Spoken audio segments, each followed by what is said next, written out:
হাল চাষে গরুর বদলে যান্ত্রিক চাষাবাদ শুরু হওয়ার পর গ্রামগুলোতে আর আগের মতো গোয়ালঘর নেই। সেই সঙ্গে হাইব্রিড ধানের খড়ে গরুর অরুচির কারণে গোখাদ্য সংকটেও দুধের জন্য গরু পালন ছেড়ে দিয়েছিলেন গ্রামীণ জনগোষ্ঠী। পরে সরকারের ঋণ, চিকিৎসা, প্রশিক্ষণ ও পরামর্শ এবং বিকল্প গোখাদ্যের দিক নির্দেশনার সঙ্গে সঙ্গে দুধের চাহিদা ও দাম বৃদ্ধির কারণে গরুর খামার এবং পারিবারিক গরু পালনে উৎসাহ আসে আবার। তারপরও সাভার ও ধামরাইয়ের কৃষকদের মতো অনেকেরই বেশি উৎপাদন খরচ আর ভারতের গরুর কারণে দাম নিয়েছিল হতাশা। ভারত থেকে গরু আমদানি বন্ধের পর মাংসের দাম বৃদ্ধি নিয়ে নগরবাসীর যখন কষ্ট, তখন গ্রামের মানুষের আনন্দ গরুর দাম বৃদ্ধিতে। আগে যেই দাম বলতে বেশি বলে, এখন আগে এই দুটা বেচতাম, দুইটা বেচতাম, অতিরিক্ত গেলে 25-26, এখন 35 বেশি, তাহলে 10,000 বাইরে গেলে আমাকে দুইটার পিছিয়ে।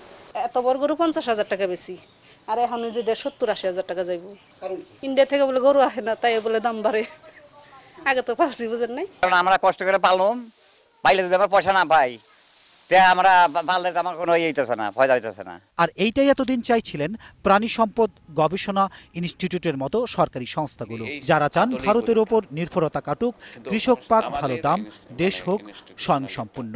আমাদের যে বাজার মার্কেট যেটা হওয়া উচিত, গরুর উৎপাদনের এবং বাজারের ভ্যালু চেইন যেটা থাকা উচিত, সেটা আসতেছে এবং এটা এসে গেছে। ইনশাল্লাহ আগামী 2-4 বছরের মধ্যে আমরা একটা ওয়েল অর্গানাইজড মার্কেট পাবো আমাদের দেশে, আমাদের উৎপাদন দ্বারাই। এদিকে মৎস্য প্রাণী সম্পদ মন্ত্রী মোহাম্মদ সাইদুল হক জানালেন, উৎপাদন বৃদ্ধিতে স্বল্প সুদে প্রাথমিকভাবে 200 কোটি টাকার ঋণ বিতরণের সিদ্ধান্ত নিয়েছে সরকার। আমরা গবাদি পশু বকনাগাবি কেনার জন্য, যেটা কোনোদিন আর বাংলাদেশে হয় নাই, এইবার হতে যাচ্ছে, সেটা হলো 5% সুদে কৃষকরা গাবি কেনার জন্য ঋণ দিচ্ছি আমরা। জননেত্রী শেখ হাসিনার সরকার 200 কোটি টাকার ঋণ দিচ্ছে। এটা চালু হবে এই 15-20 দিন পর্যন্ত, 1 মাসের মধ্যে।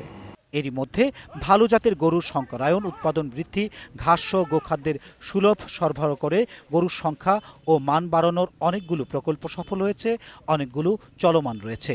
ভারত থেকে গরুর অনুপ্রবেশ কিংবা আমদানি বন্ধ নতুন আশীর্বাদ হয়েছে বাংলাদেশের গরু সংশ্লিষ্ট নানা শিল্পের জন্য। কেননা গরুর মাংস উৎপাদন এবং গরুর দুধ উৎপাদনে নতুন দিগন্ত শুরু হয়েছে দেশীয় শিল্পের। আর এর মধ্য দিয়ে দেশে যে 2 কোটি গরু আছে, তার আরও বিকাশ ঘটিয়ে এর সংখ্যা বৃদ্ধি এবং নতুন নতুন গরুর খামার তৈরির নতুন প্রেক্ষাপট তৈরি হয়েছে।